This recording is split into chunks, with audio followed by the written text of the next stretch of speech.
નમસ્કાર, આપ જોઈ રહ્યા છો પ્રવેગ ટીવી. હું છું સંજીવની. અમારા ખાસ કાર્યક્રમ હેલ્ધી લાઈફમાં આપનું સ્વાગત છે.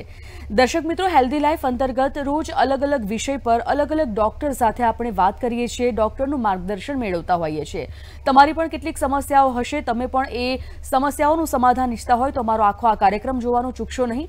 સાથે થોડી વારમાં નંબર ફ્લેશ થશે અમારી સ્ક્રીન પર. જો તમને પણ કોઈ સમસ્યા હોય તો તમે પણ એ નંબર પર ફોન કરી સીધો સંપર્ક કરી શકો છો અને આપની સમસ્યા જણાવી શકો છો. પ્રયત્ન કરીશું ડોક્ટર દ્વારા તેની સમસ્યાનું સમાધાન આવે. આજનો વિષય ખૂબ ખાસ છે એટલા માટે કારણ કે થોડા ઘણા સમયથી આપણે જોયું છે કે અત્યારે યુવાનોમાં હૃદયરોગના કારણો ખૂબ જ વધતા જઈ રહ્યા છે. યુવા અવસ્થામાં હૃદયરોગના હુમલા આવવા અને તેમાં મોતનો આંકડો દિન પ્રતિદિન વધતો જઈ રહ્યો છે. તો આખરે આ યુવા અવસ્થામાં શા કારણે હૃદયરોગના હુમલાના કારણો વધતા જઈ રહ્યા છે, તેના પ્રમાણ વધતું જઈ રહ્યું છે, તેની પાછળના રીઝન શું છે, તેની પાછળની શું જીવન પદ્ધતિ જવાબદાર છે કે કેમ, આવા ઘણા બધા મુદ્દાઓ પર આજે આપણે ચર્ચા કરવાની છે. આ ચર્ચા માટે આજે આપણે સ્ટુડિયોમાં આમંત્રિત કર્યા છે ડોક્ટર જીવરાજ મહેતા હોસ્પિટલના કાર્ડિયોલોજિસ્ટ ડોક્ટર કૃણાલ કુમાર પટેલનું. સ્વાગત તેઓનું કરીએ અને આ કાર્યક્રમની શરૂઆત કરીએ. સર, સ્વાગત આપનું. સર, જે પ્રકારે અત્યારે મેં જણાવ્યું કે છેલ્લા ઘણા સમયથી આપણે જોઈએ છીએ કે હાર્ટ એટેકનું પ્રમાણ પહેલાં પણ હતું, અત્યારે પણ છે, પરંતુ રેશિયો ખૂબ વધઘટ થતો આપણે જોઈએ છે. પહેલાં હાર્ટ એટેક એટલે એક એજ પછી આવતો આ એક રોગ હતો અથવા તો એ પ્રશ્ન તકલીફો પછી હતી. પણ હવે જેમ જેમ હાર્ટ એટેકના પ્રમાણ વધી રહ્યા છે તેમ આપણે જોયું છે કે યુવાનોમાં આ કિસ્સા ખૂબ વધતા જઈ રહ્યા છે. તો પહેલાં તો એ જાણવું છે કે યુવાનોમાં કયા જુદા જુદા પ્રકારના હૃદયરોગ હોઈ શકે? યુવાનોમાં આમ તો હૃદયના વિવિધ રોગો જોવા મળતા હોય છે. પહેલું તો જે અત્યારે બધા જ આપણે ચિંતિત હોઈએ છીએ કે હાર્ટ એટેક, જેને અમારી ભાષામાં અમે કોરોનરી આર્ટરી ડિસીઝ કહીએ છીએ, એટલે કે હૃદયની નળીઓના રોગો જેના લીધે હાર્ટ એટેક આવતું હોય છે.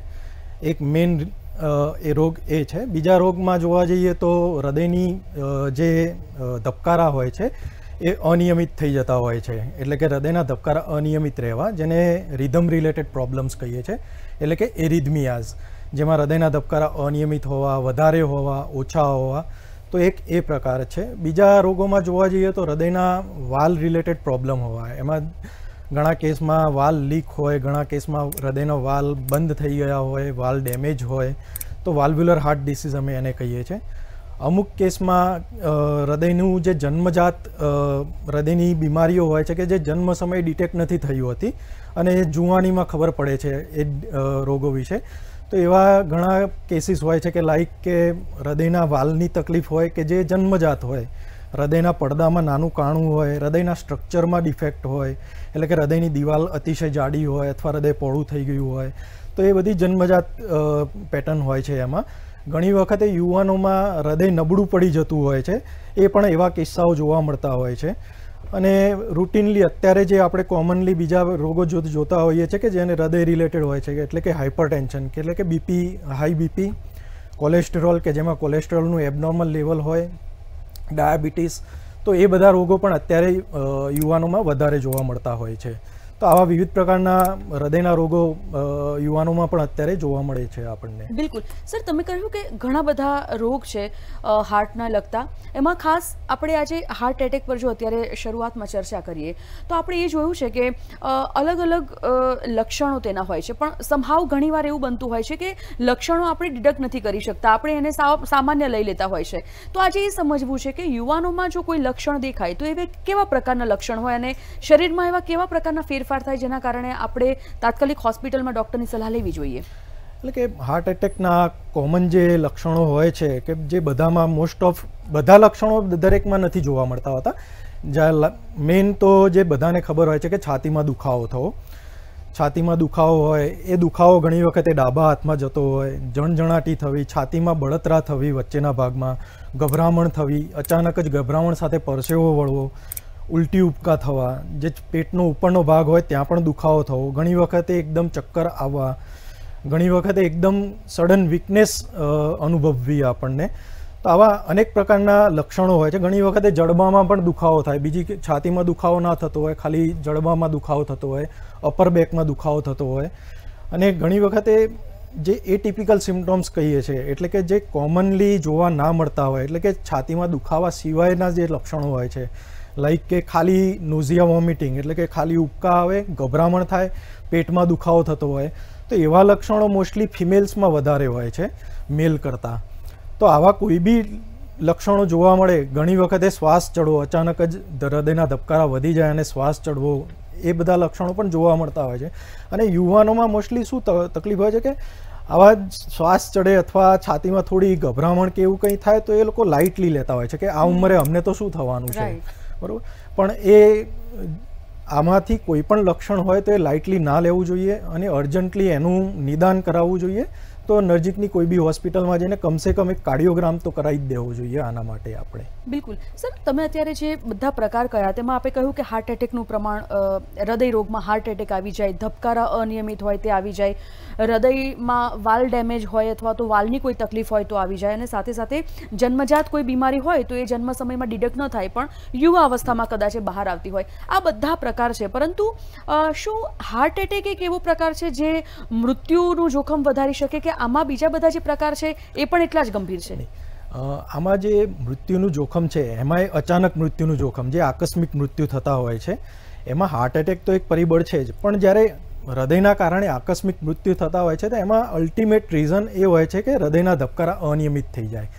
એમાં હૃદયના ધબકારા એકદમ ફાસ્ટ થઈ જતા હોય છે ને અનિયમિત થઈ જતા હોય છે, જેને અમે અમારી લેંગ્વેજમાં વેન્ટ્રિક્યુલર ફિબ્રિલેશન કહેતા હોઈએ છીએ. એટલે કે જ્યારે નોર્મલી હૃદયના ધબકારા હોય ત્યારે હૃદય નોર્મલી આ રીતે પમ્પિંગ કરતું હોય છે એકદમ લયમાં, પણ જ્યારે હૃદયના ધબકારા એકદમ જ અનિયમિત થઈ જાય એટલે હૃદય ધ્રુજી જાય, અને જો એ કન્ડિશનમાં એને તરત જ રિવર્ટ ના કરવામાં આવે તો હૃદય સ્ટોપ થઈ જતું હોય છે, એટલે કે હૃદય બંધ પડી જતું હોય છે. તો એ મેઇન રીઝન, આકસ્મિક મૃત્યુનું રીઝન એ રહ્યું હોય છે કે હૃદયના ધબકારા અનિયમિત થઈ જવા. હવે હૃદયના ધબકારા અનિયમિત થવાના કારણો કયા કયા હોય છે, તો એમાં એક રીઝન હાર્ટ એટેક આવે. એટલે કે હાર્ટ એટેક આવે એના કારણે હૃદયમાં ડેમેજ થાય અને એના કારણે હૃદયના ધબકારા અનિયમિત થતા હોય છે ને આકસ્મિક મૃત્યુ થતું હોય છે. અને હાર્ટ એટેક એ એક જ રીઝન નથી કે જેના કારણે હૃદયના ધબકારા અનિયમિત થઈ જાય. હૃદયના ધબકારા અનિયમિત થવામાં બીજા રીઝન્સમાં ઘણી વખતે દર્દીને પહેલેથી જ ધબકારા રિલેટેડ પ્રોબ્લેમ હોય છે જે એમને નિદાન નથી થયું હતું કે આ તો એમને અવગણ્યું હોય છે. એમાં બેઝિક કાર્ડિયોગ્રામમાં પહેલેથી તકલીફ હોય એમને, ઘણી વખતે હૃદયના સ્ટ્રક્ચરમાં ડેમેજ હોય, એટલે કે હૃદયની દિવાલ અતિશય જાડી હોય જેના લીધે હૃદયમાંથી લોહીનો પ્રવાહ જે બહાર નીકળતો હોય એને ઓબ્સ્ટ્રક્શન થતું હોય. અમે એ કન્ડિશનને HOCM કહીએ છીએ, એટલે કે હાઇપરટ્રોફિક ઓબ્સ્ટ્રક્ટિવ કાર્ડિયોમાયોપેથી. એ એક એવી કન્ડિશન છે કે જે યુવાનોમાં જોવા મળે છે અને એમાં હૃદયના ધબકારા અનિયમિત થવા, આકસ્મિક મૃત્યુ થવું એ પણ એનું એક રીઝન છે. એટલે કે હાર્ટ એટેક સિવાય આવી 2-3 કન્ડિશન છે કે જેમાં આકસ્મિક મૃત્યુ થઈ શકતું હોય છે, અને મોસ્ટ ઓફ બધા જ કેસમાં આકસ્મિક મૃત્યુમાં અલ્ટિમેટ રીઝન જે હૃદયના ધબકારા અનિયમિત થઈ જતા હોય છે એના કારણે થતું હોય છે કે જેને અમે વેન્ટ્રિક્યુલર ફિબ્રિલેશન કહેતા હોઈએ છીએ. ઓકે સર, આપ જે કંઈક બધા પરિબળો છે, ખાસ કરીને આપણે જોયું છે કે યુવા અવસ્થામાં આજકાલ જે હૃદય રોગના હુમલા આવી રહ્યા છે, તમે આટલા બધા કેસીસ તમારી પાસે આવતા હશે, આટલા બધા દર્દીઓ તમારી પાસે આવતા હશે, મુખ્યત્વે કયા પરિબળો કામ કરે છે? શું એનું પાછળનું રીઝન હોઈ શકે? એ એકચ્યુઅલી અત્યારના ટ્રેન્ડમાં જે યુવા અવસ્થામાં હાર્ટ એટેકના કેસો વધી રહ્યા છે એમાં મેઇન તો જે આપણી અનહેલ્ધી લાઈફસ્ટાઈલ છે યુવાઓમાં, એ એનું મેઇન રીઝન છે. એમાં કે મેઇનલી કે વ્યસન, એડિક્શન. અત્યારના યુવાનોમાં જોવા જઈએ તો ટોબેકો સ્મોકિંગ એટલે કે સિગરેટ, બીડી, પાન, ગુટકા એનું વ્યસન બહુ જોવા મળે છે. આલ્કોહોલનું પ્રમાણ વધારે જોવા મળે છે. તો એક મેઇન રીઝન છે કે જે સ્મોકિંગ છે, સ્મોકિંગ આખા બોડીને બધી જ રીતે નેગેટિવલી અસર કરે છે આપણને. સ્મોકિંગના કારણે હૃદયમાં લોહી ગંઠાવાની પ્રક્રિયા વધી જતી હોય છે, બીપી વધી જતું હોય છે, એના કારણે હૃદયની નળીઓ અંદરથી ડેમેજ થતી હોય છે, અને આ બધા જ પરિબળો અલ્ટિમેટલી હાર્ટ એટેક માટે વધારે જવાબદાર હોય છે. અને સ્મોકિંગ એકલું હાર્ટ એટેક માટે નહીં પણ બીજું કે કેન્સર, ફેફસા ડેમેજ કરે, એ બધી જ તકલીફો માટે જવાબદાર હોય છે. આ રહ્યું વ્યસનની વાત રહી. બીજા પરિબળોમાં જોવા જઈએ તો કે એક બેઠાડું જીવન, અત્યારના યુવાનોમાં જે એક્સરસાઇઝનો અભાવ જોવા મળે છે, એટલે કે ફિઝિકલ ઇનએક્ટિવિટી હોય છે.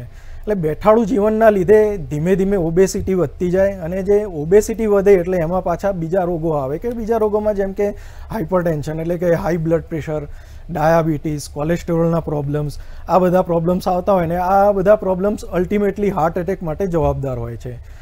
ત્રીજું પરિબળ છે કે મેઇન રીઝન કે આહાર શૈલી આપણી, કે જે ડાયટ હેબિટ્સ યુવાનોમાં અત્યારે આપણે જોવા જઈએ કે ફાસ્ટ ફૂડ બહુ વધી રહ્યું છે. લોકોને બહારનું ખાવાની, રોજે બહારનું ખાવાની આદત હોય છે, તળેલી વસ્તુ વધારે ખાતા હોય છે, ફાસ્ટ ફૂડ, જંક ફૂડ વધારે ખાતા હોય છે.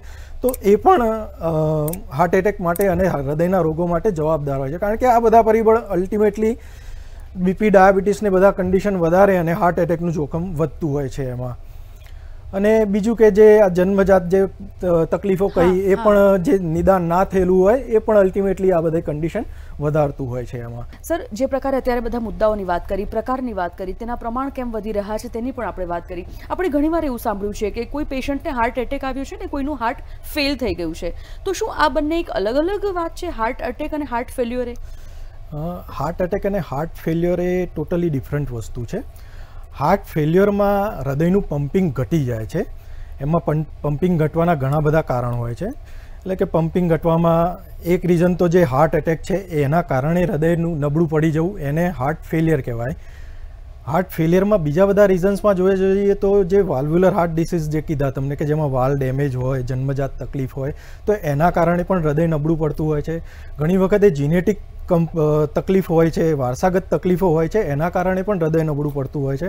ઘણી વખતે જે હૃદયના ધબકારાની વાત કરી, હૃદયના ધબકારા લાંબા સમય સુધી બહુ વધારે રહેતા હોય, અનિયમિત રહેતા હોય, તો એના કારણે પણ હૃદય નબળું પડતું હોય છે. ઘણી વખતે કોઈ ઇન્ફેક્શનના કારણે હૃદયના સ્નાયુ ઉપર અસર થાય તો એના કારણે પણ હૃદય નબળું પડતું હોય છે. કે જેમ કે રિસન્ટલી આપણે જોયું કે કોવિડવાળા પેશન્ટ હતા, અમે ઘણા કોવિડના પેશન્ટ જોયા છે કે જેમાં હૃદય નબળું પડી ગયું હોય છે. એટેક નથી આવ્યો હતો પણ હૃદય નબળું પડી ગયેલું હોય છે એમાં. એટલે કે હાર્ટ એટેક એ હૃદય નબળું પડવાનું એક કારણ છે, પણ એ બંને સેમ વસ્તુ નથી. હૃદય નબળું પડવું હાર્ટ એટેકના કારણે થઈ શકે છે. હાર્ટ એટેક આવે તો આપણે એની તાત્કાલિક સારવાર કરાવી શકીએ છીએ, પણ જો હૃદય નબળું પડી ગયું હોય તો એ એક લાંબી પ્રોસેસ થઈ જાય છે. એમાં લાંબા ગાળા સુધી દવાને લેવું પડે છે. મોસ્ટલી લાઈફ લોંગ દવા ચાલુ રહેતી હોય છે. એના સિમ્ટોમ્સ પણ થોડા અલગ હોય છે. એમાં ધીમે ધીમે પગમાં સોજા આવે, શ્વાસ, ક્રોનિકલી પેશન્ટને શ્વાસની તકલીફ રહેતી હોય, સીધા સૂઈ ના શકતા હોય, ફેફસામાં એમાં પાણી ભરાયેલું રહેતું હોય એમને. એટલે આ બધી તકલીફો હાર્ટ ફેલિયરમાં જોવા મળતી હોય છે.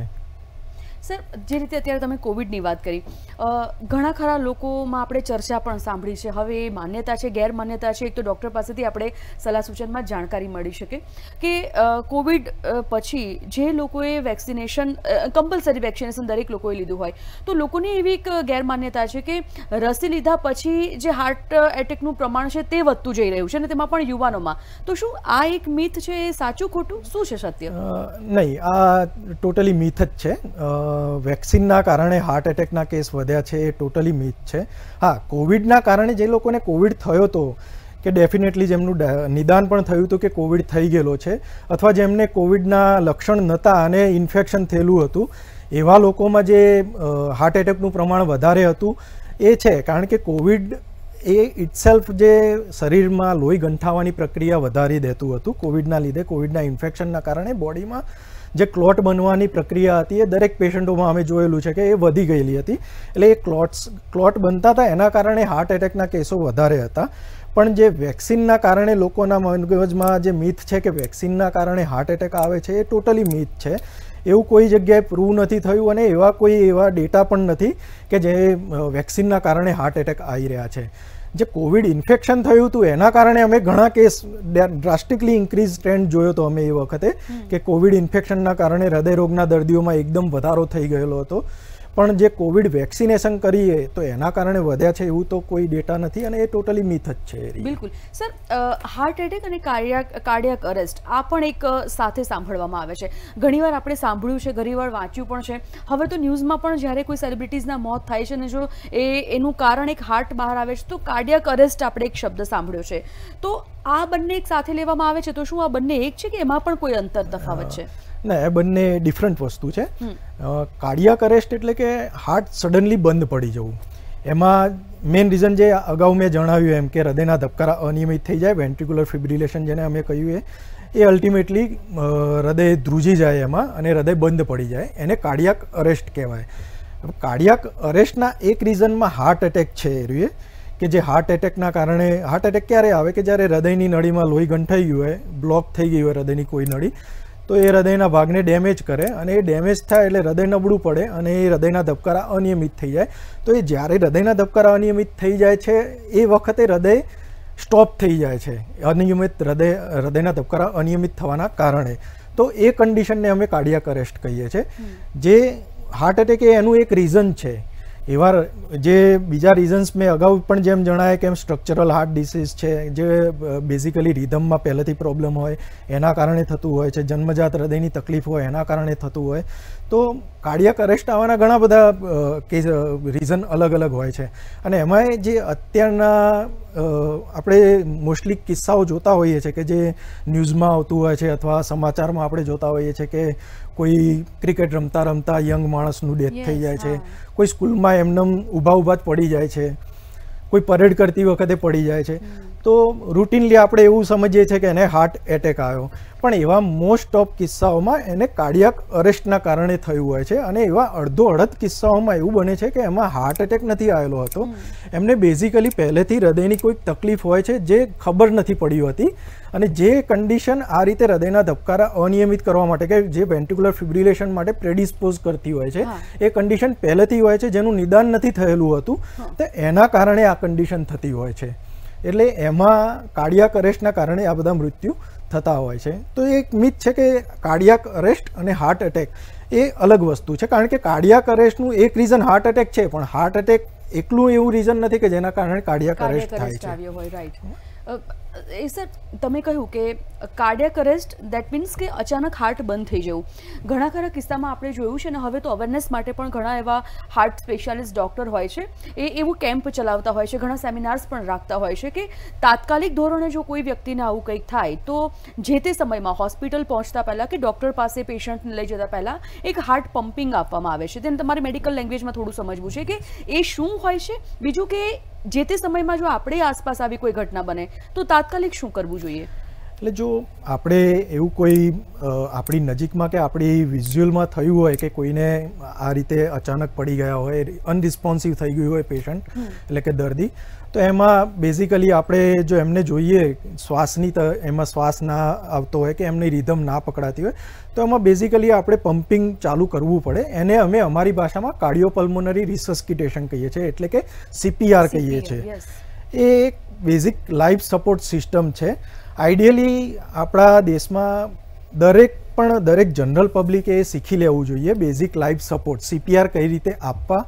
કારણ કે એ જો પેશન્ટ જ્યારે દર્દીને એટેક આવે અને એ કાર્ડિયાક અરેસ્ટનો હુમલો હોય એ વખતે જો CPR આપવામાં આવે તો એ અડધો પેશન્ટ બચાવી શકાતા હોય છે એમાં.